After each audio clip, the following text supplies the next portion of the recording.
প্রশ্নটা হলো a -2 4 এবং b হলো 4 - 5, এই দুটা বিন্দু। একটা হলো a হলো কত -2 4 আর b হলো কি 4 - 5। এই বিন্দু দ্বয়ের সংযোগ রেখাংশ ab কে c পর্যন্ত, এই c পর্যন্ত এমন ভাবে বর্ধিত করা হলো যেন ab = thrice bc হয়। আমাদের বলছে c বিন্দুর স্থানাঙ্ক নির্ণয় করার জন্য। তাহলে এই ক্ষেত্রে আমরা কিভাবে কি করব? দেখো, আমরা যদি একটা রেখা টানি ab যদি একটা রেখা নিই, ধরো এটা হলো ab, যেখানে a বিন্দুর স্থানাঙ্ক হলো -2 4, তারপরে b বিন্দুর স্থানাঙ্ক হলো কত 4 - 5, ঠিক আছে। তাহলে এটাকে c পর্যন্ত এমন ভাবে বর্ধিত করা হবে যেন ab টা থ্রাইস bc এর সমান হয়, অর্থাৎ এটাকে 3 ভাগ করলে 1 ভাগের সমান হবে c। এটা হলো b বিন্দু আর এটা হলো c বিন্দু, আমরা x y ধরে নিলাম c বিন্দু। তাহলে এটা হলো b বিন্দু আর এটা হলো a বিন্দু, এটা হলো c বিন্দু। কোশ্চেনটা কি বুঝছো? দেখো তো, এই যে তিনটা অংশ ab কে তিনটা অংশ ভাগ করলে ab সমান হলো এই bc হলো কতটুকু, এতটুকু। এটা 3 ভাগের সমান হলো ab। আমাদের বলছে c বিন্দুর স্থানাঙ্ক বের করার জন্য। আরেকবার যদি একটু রিপিট করি, দেখো ab টাকে, a হলো এটা, b হলো এটা, c। তাহলে ab রেখাকে আমরা c পর্যন্ত এমন ভাবে বর্ধিত করব, যেন এই BC এর দৈর্ঘ্য, অর্থাৎ এই অংশটা এটার 3 গুণের সমান হবে AB, এটার 3 গুণের সমান হবে AB। তাহলে দেখো, এটাকে 3 ভাগ করলে 1 ভাগের সমান হচ্ছে BC। আমাদের এই C বিন্দুর স্থানাঙ্ক নির্ণয় করতে হবে, অর্থাৎ আমরা যদি C বিন্দুর স্থানাঙ্ক XY ধরে নেই, যে মনে করি C বিন্দুর স্থানাঙ্ক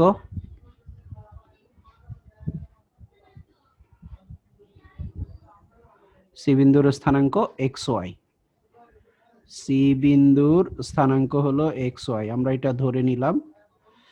তাহলে এখন দেখো, আমরা কি বলতে পারি যে C বিন্দুটা কি করে, AB কে কি করে, বহির্বিভক্ত করে, অথবা B বিন্দুটা AC কে কি করে, অন্তর্বিভক্ত করে। হ্যাঁ, দুই ভাবে আমরা চিন্তা করতে পারি। একটা হলো কি, C বিন্দু AB কে বহির্বিভক্ত করে। কেন? কারণ এই C বিন্দুটা হলো কোথায়, এই C বিন্দুটা হলো AB এর বাইরে। তাহলে C AB কে কি করবে, বহির্বিভক্ত করবে।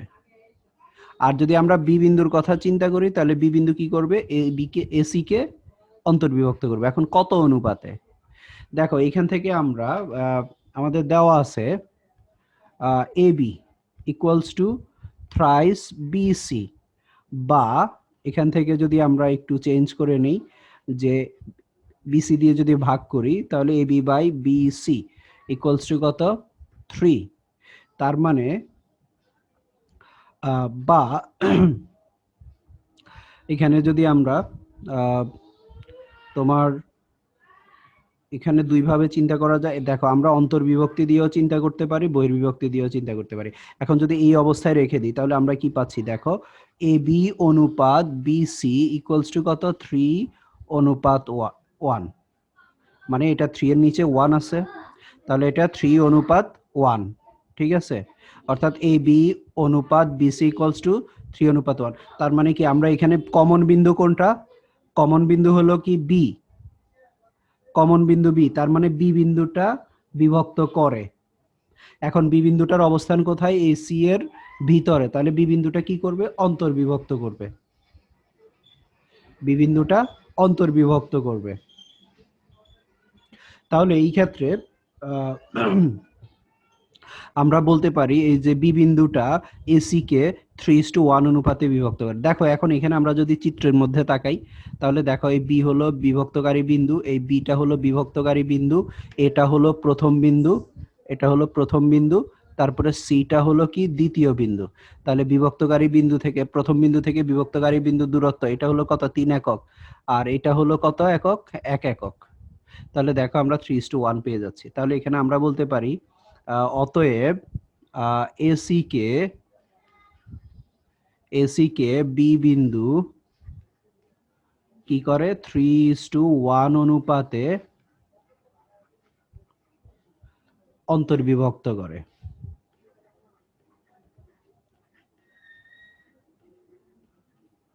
অন্তর্বিভক্ত করে, ঠিক আছে? এইভাবে আমরা চিন্তা করতে পারি। তাহলে এখন দেখো তাহলে বিভক্তকারী বিন্দুর স্থানাঙ্ক কি হবে? বিভক্তকারী বিন্দুর স্থানাঙ্ক হবে নিচে হলো m1 প্লাস m2, উপরে হবে m1 x2 plus m2 x1, এটা হবে x এর সমান।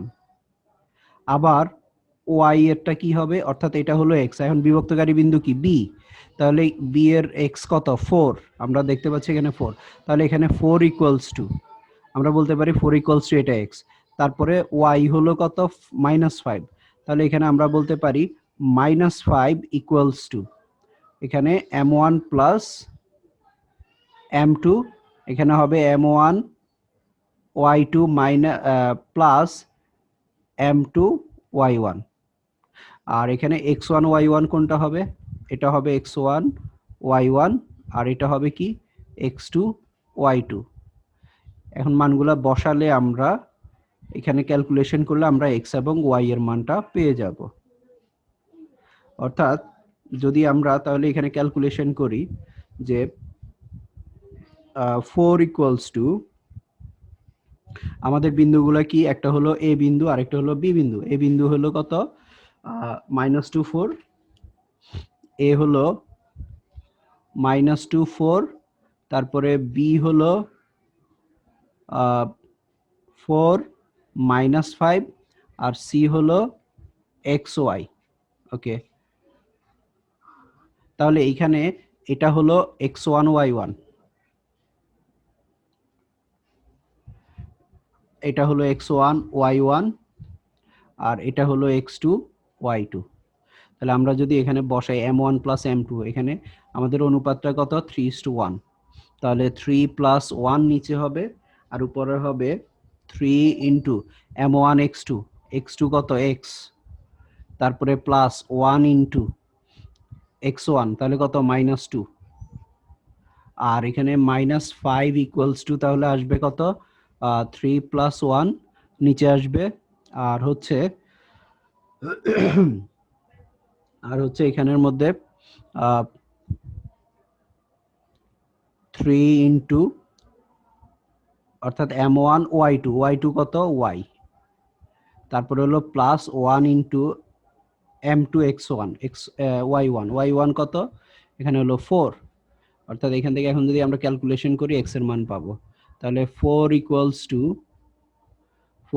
টু নিচে 4, আর উপরে আসবে thrice x মাইনাস 2, বা তাহলে thrice x minus 2 equals to 16, বা thrice x ইকুয়ালস টু 2 এই পাশে গেলে 18। তাহলে অতএব x ইকুয়ালস টু কত 6, 3 6 18। আর এখান থেকে -5 ইকুয়ালস টু 4, এখানে হলো thrice y প্লাস 4, বা thrice y plus 4 equals two হলো কত 4 5 20 -20, বা thrice y ইকুয়ালস টু কত -20 প্লাস না মাইনাস হবে 4 এই পাশে গেলে -4। তাহলে বা thrice y ইকুয়ালস টু -24, অতএব y ইকুয়ালস টু কত 3 দিয়ে ভাগ করলে -8। তাহলে অতএব x y ইকুয়ালস টু হলো 6 -8। তাহলে সি বিন্দুর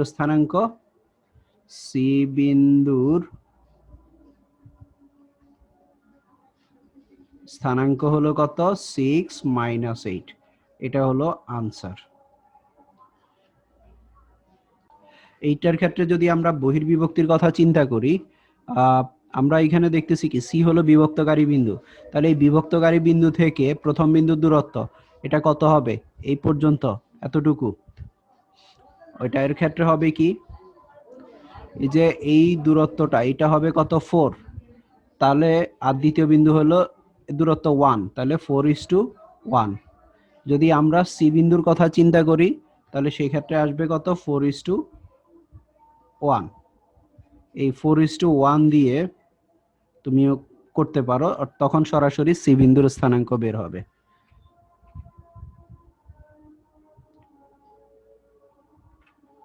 কারো কনফিউশন আছে? এটা আমি একদম ডিটেলস লিখলাম, তো এখানে তুমি কিছু স্কিপ করেও যাইতে পারবা।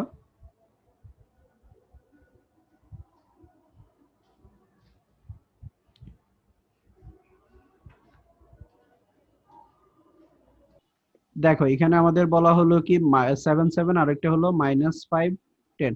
আমরা যদি একটু রেখা টানি যে 7 ধরো এটা হবে, আর -5 10 তাহলে এটা হবে।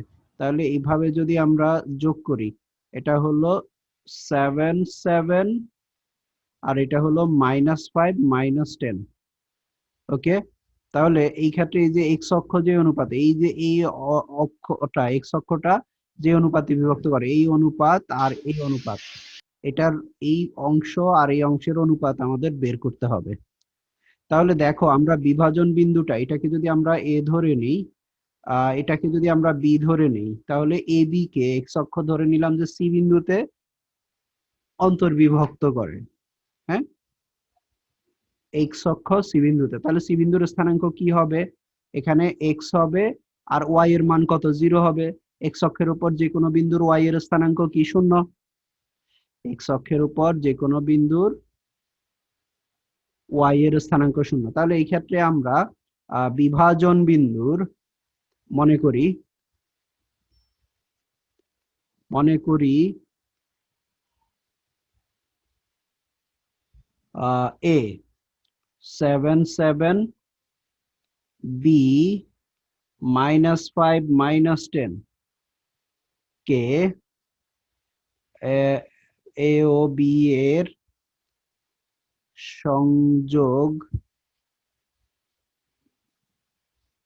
সংযোগ রেখাংশকে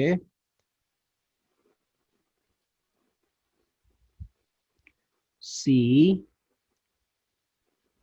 x, 0 এক্স অক্ষ, এখানে আরেকটা কথা লেখা আসবে,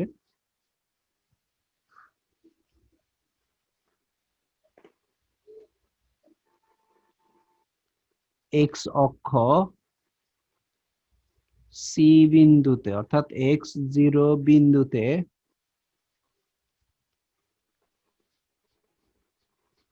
m:1 অনুপাতে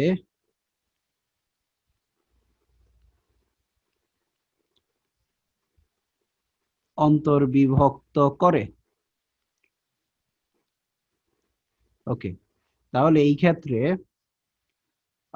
আমরা কোটিটা বের করব। অতএব বিভাজন, যেহেতু আমাদের ভুজও বের করতে বলছে, তাহলে পুরোটাই লিখি, বিভাজন বিন্দুর স্থানাঙ্ক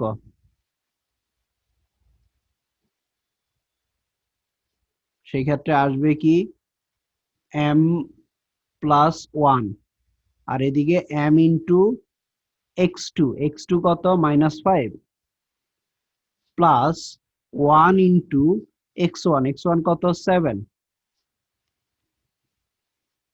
তারপরে হচ্ছে m+1 y2, m1 অর্থাৎ m ইন্টু y2 কত -10, তারপরে হলো প্লাস 1 ইন্টু y1 অর্থাৎ 7। এটা হলো বিভাজন বিন্দু। তাহলে এখন বিভাজন বিন্দুটাকে আমরা বলছি কি x, 0। তাহলে দেখো এই যে y এর স্থানাঙ্ক কোনটা, এই যে এইটা, এই যে পরের এই অংশটা, এটা হলো y এর স্থানাঙ্ক। তাহলে এটা ইকুয়ালস টু কি হবে 0 হবে। তাহলে আমরা এখন লিখব কি, এই m -10m + 7 বাই, তাহলে অতএব -10m + 7 by m plus one equals two হলো কত, 0, বা কোনাকুনি গুণ করলে আমরা পাচ্ছি -10m প্লাস 7 ইকুয়ালস টু 0, বা -10m ইকুয়ালস টু -7, বা m ইকুয়ালস টু কত, 7/10। অতএব m is to 1, তাহলে m এর নিচে 1 আছে, m is to 1 equals to কত, 7, 7 is to, এখানে আমরা পাবো কি 7 is to কত, 10। তাহলে দেখো আমরা বলছি m is to 1 অনুপাতে, এই যে আমরা এখানে বলে নিলাম কি m is to 1 অনুপাতে অন্তর্বিভক্ত করে। তাহলে m is to 1 এর মান আমরা কত পেলাম, এই যে m is to 1 এর মান আমরা পেলাম হলো 7 is to 10। তাহলে আমরা কি বলতে পারি, ওই AB এর সংযোগ রেখাকে x অক্ষ কি করে, 7 is to 10 অনুপাতে অন্তর্বিভক্ত করে। এখন আমাদের বিভাজন বিন্দুর ভুজ বের করতে বলছে, মানে x এর মান। তাহলে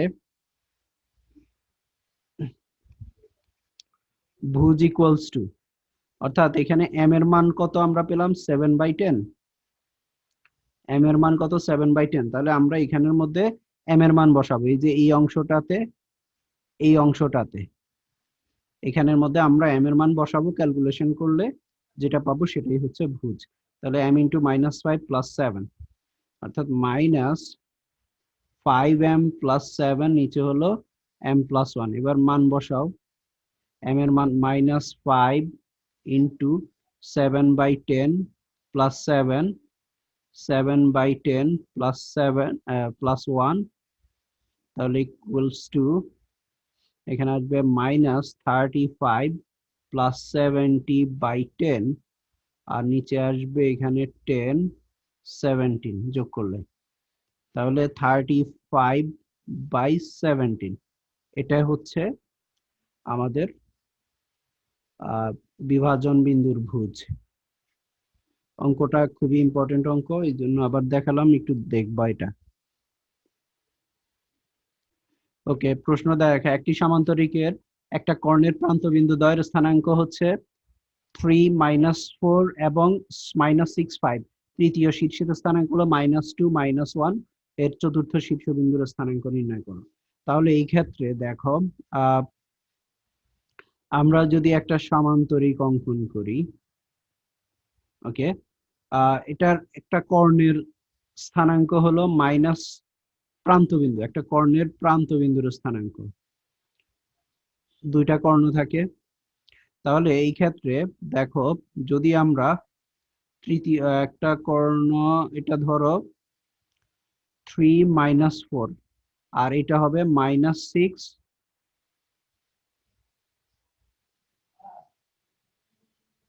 5।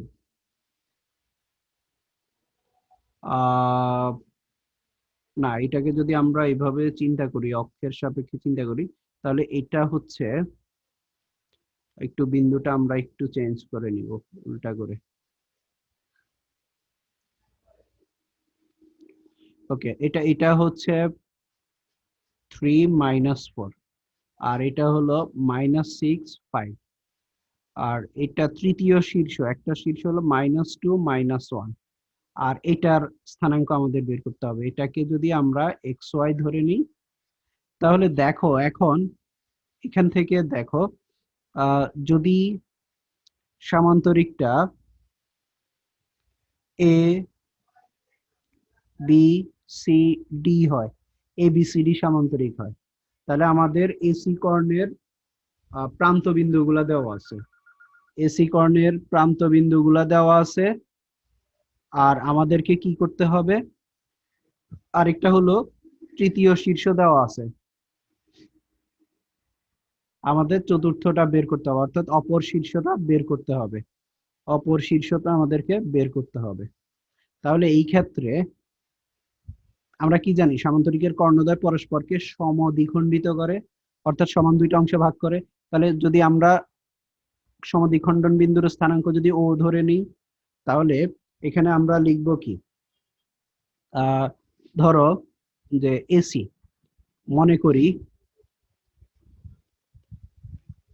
এ হলো 3, -4, তারপরে হলো সি হলো -6 5 এবং ডি হলো কত -2 -1। চতুর্থ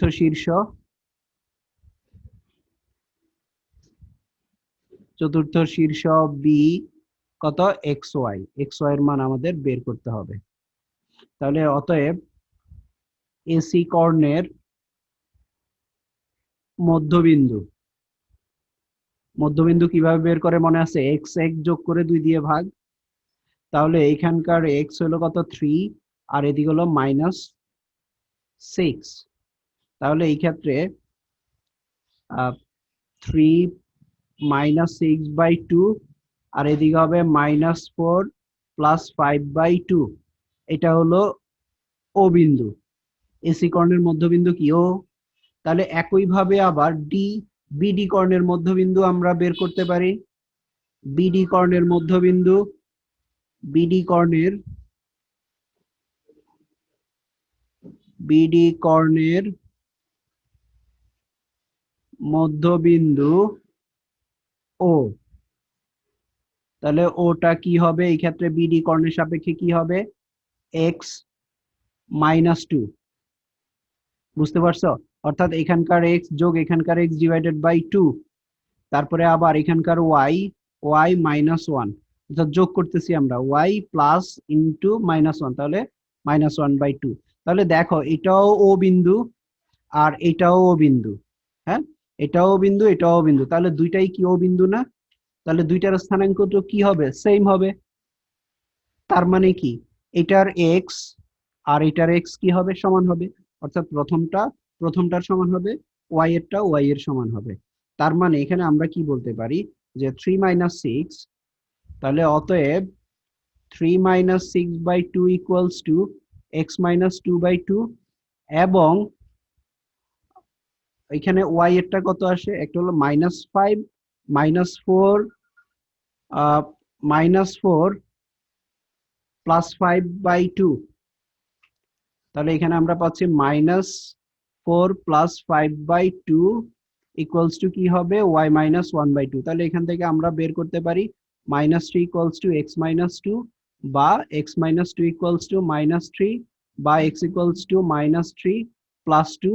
অতএব x = কত? -1। আর এই দিক থেকে এখানে আমরা কি পাবো? 2 বাদ গেলে বা 1 = y - 1 বা y = কত 2। অতএব চতুর্থ শীর্ষ কত? -1 2। এটাই হলো আনসার। বুঝা গেছে কিনা? আচ্ছা দেখো, একটা ত্রিভুজের ভর কেন্দ্র, একটা ত্রিভুজের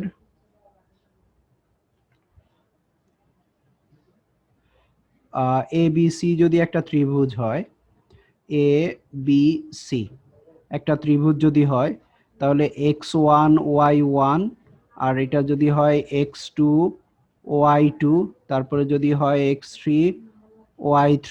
ওকে, তাহলে এই ক্ষেত্রে এই ত্রিভুজের ভরকেন্দ্র কি হবে? এটার এক্স এক্স এক্স তিনটা এক্স যোগ করে 3 দিয়ে ভাগ করব, আবার তিনটা ওয়াই যোগ করে 3 দিয়ে ভাগ করলে আমরা ভরকেন্দ্রের স্থানাঙ্ক পাবো, অর্থাৎ এক্স এবং ওয়াই এর স্থানাঙ্ক পেয়ে যাব। তো এখন আগে আমরা ভরকেন্দ্রটা বের করি।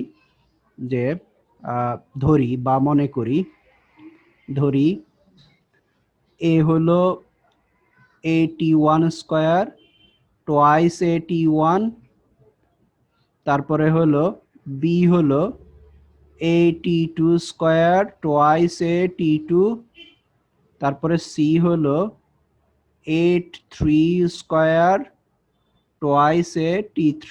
ওকে, তাহলে অতএব ত্রিভুজ এ বি সি এর ভরকেন্দ্র, তাহলে ভরকেন্দ্র কি হবে?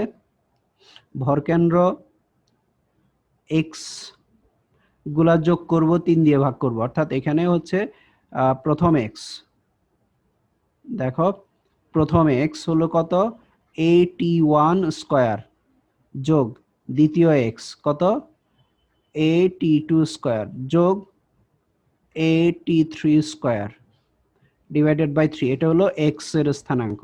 তাহলে y এর স্থানাঙ্ক আমরা কিভাবে পাবো? 3টা y যোগ করব, অর্থাৎ টোয়াইস এ t1 যোগ টোয়াইস এ t2 যোগ twice A t3 divided by 3।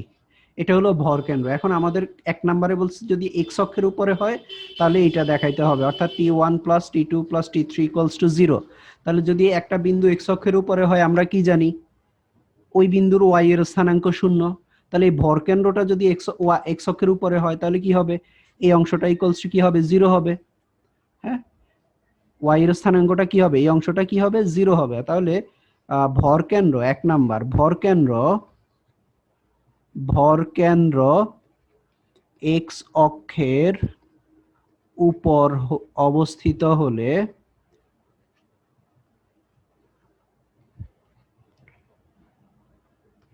y equals to 0 হবে, বা y স্থানাঙ্ক 0 হবে। আমরা y স্থানাঙ্ক